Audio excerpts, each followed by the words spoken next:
ലോകാവസാനം സത്യമാണോ? എങ്ങനെയായിരിക്കും അത് സംഭവിക്കുക? നമ്മളിൽ പലരും ഒരിക്കലെങ്കിലും ലോകാവസാനത്തെക്കുറിച്ച് ചിന്തിച്ചിട്ടില്ലേ?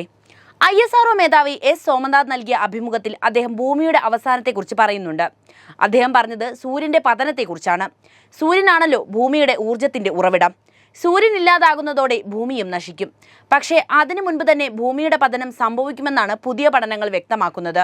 250 ദശലക്ഷം വർഷങ്ങൾ മാത്രമാണ് ഇനി ഭൂമിക്ക് ആയുസുള്ളത്.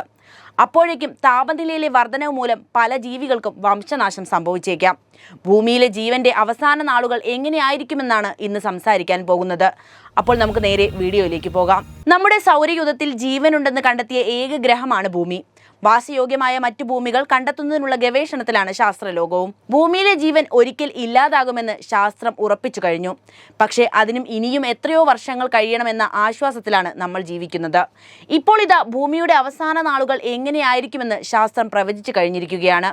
ഭൂമിയുടെ ജീവന്റെ നിലനിൽപ്പ് 250 ദശലക്ഷം വർഷത്തിനുള്ളിൽ അവസാനിക്കുമെന്ന പഠന റിപ്പോർട്ടാണ് ഇപ്പോൾ പുറത്തു വന്നിരിക്കുന്നത്.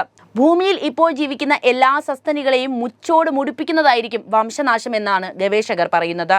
സമീപ ഭാവിയിലല്ലെങ്കിലും ഭൂമിയിലെ ജീവന്റെ നിലനിൽപ്പ് അപകടത്തിലാണെന്നതിന് പ്രത്യക്ഷ ഉദാഹരണമാണ് കാലാവസ്ഥാ വ്യതിയാനം. കാലാവസ്ഥാ വ്യതിയാനം ആഗോള താപനത്തിന് കാരണമാകുന്നു. അതുമൂലം ഓസോൺ പാളികളിൽ ഉണ്ടാകുന്ന സുഷിരങ്ങൾ ആർട്ടിക് അന്റാർട്ടിക് ധ്രുവങ്ങളിലെ മഞ്ഞ് ഉരുക്കുകയാണെന്നും ഇതിലൂടെ ഭൂമിയിലെ ജലനിരപ്പ് ഉയർന്ന് കടലിലേക്ക് എത്തുമെന്ന് നിരവധി പഠനങ്ങൾ ഇതിനോടകം തന്നെ ചൂണ്ടിക്കാണിച്ചിട്ടുണ്ട്. ബ്രീസ്റ്റോൺ സർവകലാശാലയിലെ ഗവേഷകരുടെ പഠന റിപ്പോർട്ടിലാണ് ഭൂമിയിലെ ജീവന് 250 ദശലക്ഷം വർഷം മാത്രമാണ് ഇനി ആയുസുള്ളത് എന്ന് വ്യക്തമാക്കുന്നത്. അത്യാധുനിക കമ്പ്യൂട്ടർ സിമുലേഷൻ ഉപയോഗിച്ചുള്ള പഠനത്തിലാണ് പുതിയ വെളിപ്പെടുത്തൽ.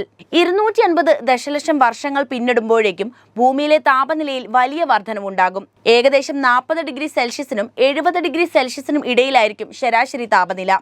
നമ്മുടെ വേനൽക്കാലത്ത് ഉയരുന്ന 35 ഡിഗ്രി സെൽഷ്യസിൽ കരിഞ്ഞു പോകുന്ന നമ്മുടെ അനുഭവത്തെ ആധാരമാക്കി ആ താപനിലയെക്കുറിച്ചൊന്ന് ആലോചിച്ചു നോക്കൂ. സർവൈവൽ ഓഫ് ഫീറ്റസ് എന്ന പ്രകൃതിയുടെ മന്ത്രം അന്നും ഫലം കാണും. ഈ കൊടും ചൂടിനെ അതിജീവിക്കാൻ കഴിയുന്ന ജീവിവർഗങ്ങൾ മാത്രമാകും അന്ന് നിലനിൽക്കുക. ഏകദേശം 66 ദശലക്ഷം വർഷങ്ങൾക്ക് മുമ്പ് ഭീകരജീവികളായ ഡിനോസറുകളുടെ വംശം ഭൂമിയിൽ നാമാവശേഷമാക്കിയ ഉൽക്കാപതനത്തെ പോലെ ഒരു അനുഭവമായിരിക്കും ഇനിയും സംഭവിക്കുക എന്നാണ് ശാസ്ത്രം പറയുന്നത്. ബ്രീസ്റ്റോൾ യൂണിവേഴ്സിറ്റിയിലെ സ്കൂൾ ഓഫ് ജിയോഗ്രാഫിക്കൽ സയൻസിലെ സീനിയർ റിസർച്ച് അസോസിയേറ്റീവ് ആയ ഡോക്ടർ അലക്സാണ്ടർ ഫാർൻസ്വർത്ത് ആണ് സുപ്രധാനമായി പഠനത്തിന് നേതൃത്വം നൽകിയത്. ഈ സമയമാകുമ്പോഴേക്കും അന്തരീക്ഷത്തിലെ കാർബൺ ഡൈ ഓക്സൈഡിന്റെ അളവ് വളരെ കൂടുതലാകും. നമ്മുടെ ജീവിതത്തിന് അനുയോജ്യമായ അന്തരീക്ഷത്തെ ഇത് തകിടം മറിക്കും. ഭൂമിയിലെ അന്തരീക്ഷം ഇരുണ്ടതാകും. അത്തരമൊരു സാഹചര്യത്തിൽ മനുഷ്യർക്ക് മറ്റു ജീവജാലങ്ങൾക്കും വിയർപ്പ് ഗ്രന്ഥികളിലൂടെ ശരീരത്തെ തണുപ്പിക്കുകയെന്നത് അസാധ്യമാണ്. അതായത് നമ്മുടെ ശരീരത്തിന്റെ സ്വയമേ നടക്കേണ്ട പ്രവർത്തനങ്ങളെ ഇത്തരമൊരു കാലാവസ്ഥ തകർക്കുമെന്നാണ് പറഞ്ഞു വരുന്നത്. അന്തരീക്ഷത്തിലെ കാർബൺ ഡൈ ഓക്സൈഡിന്റെ അളവ് അഗ്നിപർവ്വത സ്ഫോടനത്തിന്റെ ഫലമായി പുറത്തുവിടുന്ന വാതകവുമായി രാസപ്രവർത്തനത്തിൽ ഏർപ്പെടുന്നതിനെ ആശ്രയിച്ചിരിക്കുമെന്ന് newscientist.com എന്ന റിപ്പോർട്ട് പറയുന്നു. മാത്രമല്ല ഈ കരപ്രദേശം അറ്റ്ലാന്റിക് സമുദ്രത്തിന്റെ മധ്യഭാഗത്തായി ഒരു ഡോണറ്റിന്റെ ആകൃതി, അതായത് ഒരു ഉഴുന്നുവടയുടെ ആകൃതിയിലേക്ക് രൂപാന്തരപ്പെടും. നടുക്ക് സമുദ്രം, ചുറ്റും അതിനെ വളഞ്ഞുകൊണ്ട് കരപ്രദേശങ്ങൾ. അതേസമയം മറ്റ് പല കരഭാഗങ്ങളും കടലിനടിയിലെത്തിയിട്ടുണ്ടാകും.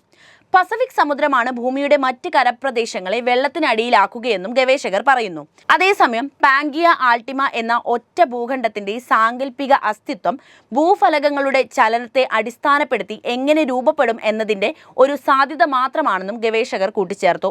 ഫലകചലനത്തെ തുടർന്ന് ഭൂഖണ്ഡങ്ങൾ എങ്ങനെ മാറിയാലും അവ ഒരിക്കൽ ഒരൊറ്റ സൂപ്പർ ഭൂഖണ്ഡമായി മാറുമെന്ന് ശാസ്ത്രലോകം ഉറപ്പു പറയുന്നു.